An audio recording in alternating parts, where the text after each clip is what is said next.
C'est une joie, un privilège et aussi je tremble devant cette possibilité de vous annoncer la parole telle qu'elle doit être annoncée, vu la personne qu'on représente, qu'on essaie de vous communiquer, vous donner.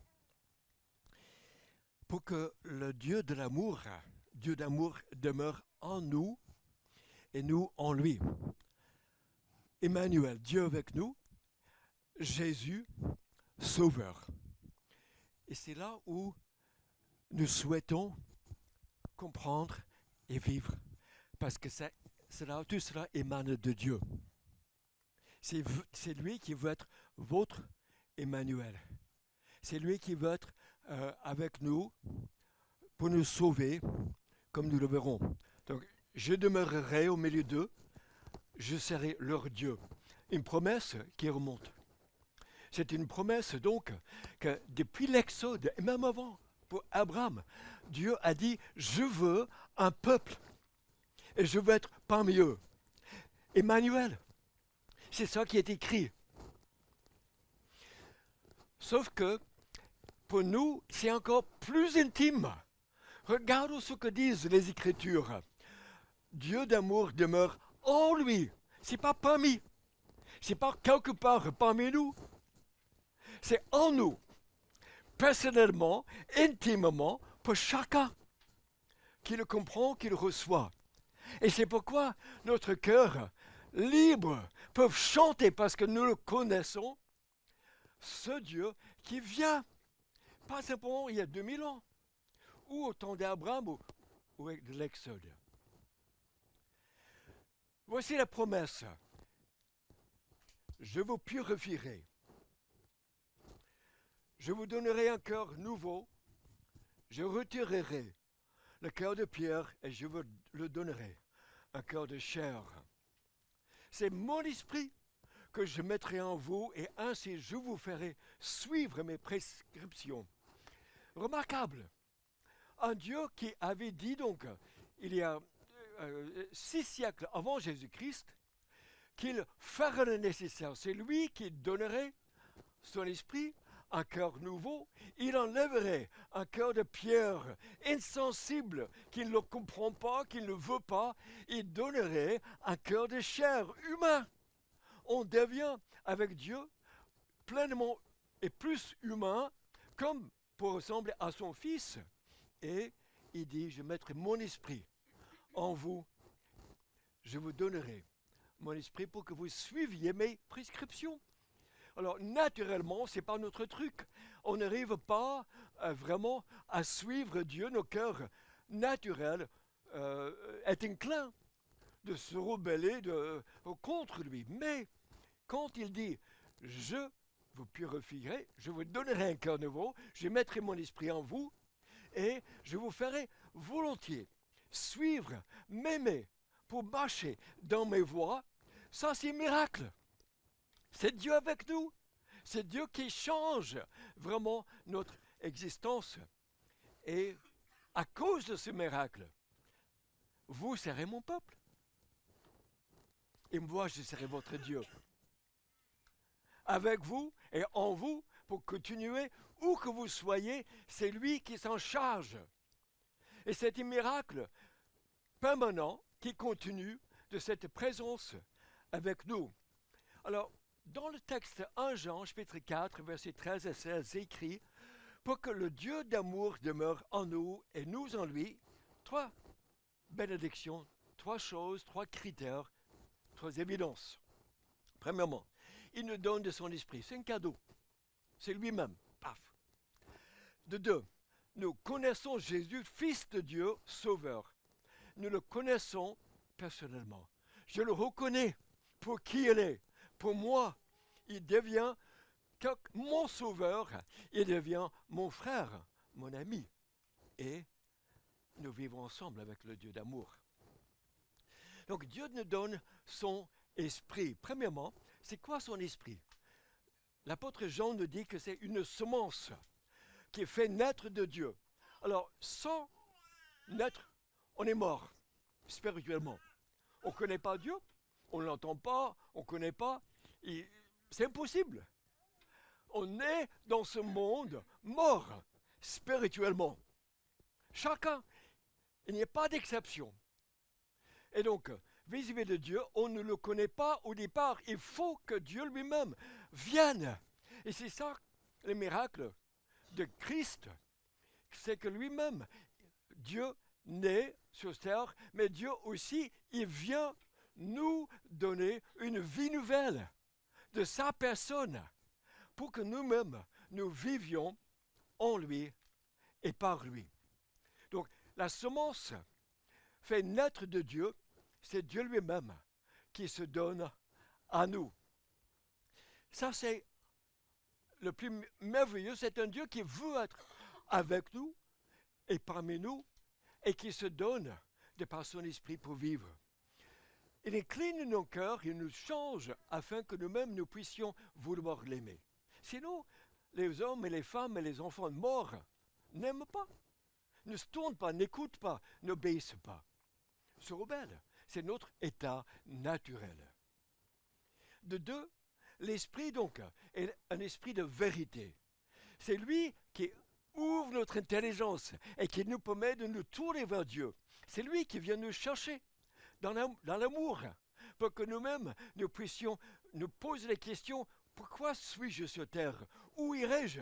Comment vivre la vie en abondance, avoir un sens à ma vie? Comment aimer ou être aimé? C'est l'esprit qui ouvre notre intelligence pour comprendre que Dieu a tant aimé le monde qu'il nous a donné son Fils. Il nous l'a donné, comme nous le verrons dans un instant.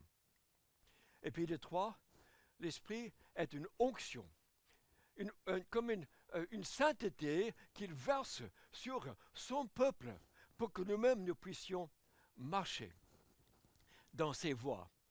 Sans son aide, on n'a pas la force, on n'a pas l'amour pour Dieu, on n'a pas l'amour pour nos prochains, on n'a pas d'espérance et force pour vraiment vivre cette vie jusqu'au fond, jusqu'au bout. De deux, il a envoyé son Fils. L'apôtre Jean dit: nous avons contemplé et nous avons témoigné, nous témoignons. C'est-à-dire que quand Christ est marché sur terre, Jésus est marché sur terre, ils se sont interrogés: est-ce le Messie promis, attendu? Et donc ils ont eu la chance, l'occasion de scruter, d'examiner, de contempler. Qui est-ce? Jésus. Est-il celui qui accomplit cette promesse depuis longtemps de Dieu qui visite son peuple en tant que sauveur? Et Jean répond qu'ils ont compris qu'il est le sauveur du monde, lui qui donc s'est intéressé à une femme qui avait des relations multiples avec des hommes. Et Jésus il commence une conversation avec elle et lui promet qu'elle serait satisfaite avec ce que Dieu lui-même donnerait, cet esprit, dans sa vie. Donc Jésus qui s'intéresse, comme nous l'avons entendu déjà ce matin pour les enfants, il s'intéresse parce qu'il est lui-même devenu pauvre pour compatir avec notre pauvreté spirituelle et matérielle. Donc Jésus, son nom veut dire sauveur, Dieu notre sauveur.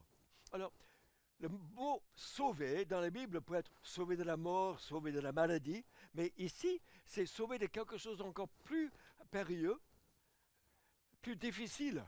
C'est dans notre propre cœur. Il y a un cœur du péché, c'est-à-dire qui se rebelle et qui meurt spirituellement, comme la Bible dit. Et c'est le Christ. Jésus est né pour mourir, pour que nous-mêmes, nous vivions. Nous qui étions morts à cause d'un cœur qui se rebelle, à cause de nos fautes et de nos péchés contre Dieu, et nous subissions donc sa colère, que lui-même, il a pris notre condition et sur la croix, il a pris notre place. Il est mort pour nous, pour que nous-mêmes, nous vivions, nous ne mourions pas. Donc, pour lui, c'est la guérison pour nos cœurs. Il nous purifie comme avait dit Ézéchiel 6 siècles avant. Il nous donne un cœur nouveau. C'est ce cœur nouveau qui nous permet de vivre, de connaître Dieu, de l'entendre, de comprendre qui je suis vis-à-vis de Dieu et aimer, concerné par un Dieu qui vient mourir pour que je ne meure pas, pour que lui-même, il enlève mes péchés, pour que moi-même je sois libre, pardonné, vraiment au fond de moi-même, au fond de nous-mêmes, nos cœurs. L'apôtre Jean donc dit, celui qui le reconnaît publiquement, celui qui reconnaît publiquement que Jésus est le Fils de Dieu, lui seul capable. Il n'y a pas d'autre. Il n'y a vraiment personne d'autre qui ne serait jamais qualifié pour venir, pour aimer à ce point. Juste mourir pour nous qui sommes fautifs. Il n'y a personne. Et donc on a une dette que personne, qu'on assume, sauf si Jésus lui-même nous le prend, la prend, pardon. Jésus est descendu du ciel, il dit, le pain de la vie, la lumière du monde, la vie en abondance, le bon berger, qui donne sa vie, la porte des brebis, le chemin, la vérité de la vie. Personne ne vient au Père que par moi, et sorti du Père, il revient au Père. Et ceux donc qui reconnaissent Jésus, Fils de Dieu, Sauveur promis, depuis 6 siècles et même avant, Dieu demeure en lui. Et lui demeure en Dieu. Et pas d'exception, pas d'autre moyen. Mais la beauté, c'est que donc, c'est l'accomplissement d'un plan de Dieu. Comme nous l'avons vu. Il donnerait son esprit. Il enlèverait le cœur de pierre. Il mettrait un cœur humain, chair, pour qu'il écrive dans nos volontés, sa volonté, pour que nous-mêmes nous vivions heureux, puissamment, en abondance, malgré les circonstances, pas dépendants, mais avec un Dieu qui aime et qui montrait cela en nous donnant et de son esprit et aussi son cher Fils, afin que nous-mêmes nous vivions. Il y avait un détenu sur un train et qui était relâché, il avait épongé sa peine. Et donc il rentre à la maison et il avait fait honte à sa famille. Et donc sa famille n'a jamais écrit, jamais allé lui rendre visite. Et donc il leur a dit simplement que quand le train passe, vous savez, le pommier qui est près de la ligne, à l'extérieur de la ville, vous mettez un ruban si vous voulez de moi, sinon je continue et je cherche, je serai vagabond pour mon existence, pour ma vie. Or, il n'osait pas lever la tête pour regarder par la fenêtre pour voir si ou non il y avait un ruban dans l'arbre de la famille. Et donc il demande au passager si à côté de lui, peux-tu regarder pour moi s'il te plaît? Et c'est là où il dit, il n'y a pas de ruban. C'est de l'arbre entier qui est recouvert de ruban.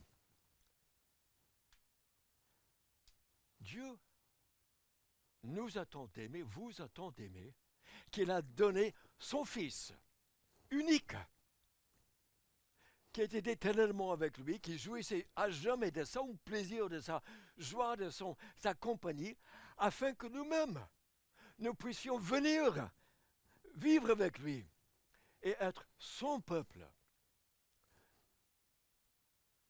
La croix est notre ruban, arbre couvert par le sang de Christ qui nous dit, nous sommes pardonnés, aimés, rachetés par un Dieu lui-même qui a donné son Fils. Celui qui reconnaît que Jésus est le Fils de Dieu, dit l'apôtre Jean, Dieu demeure en lui et lui en Dieu.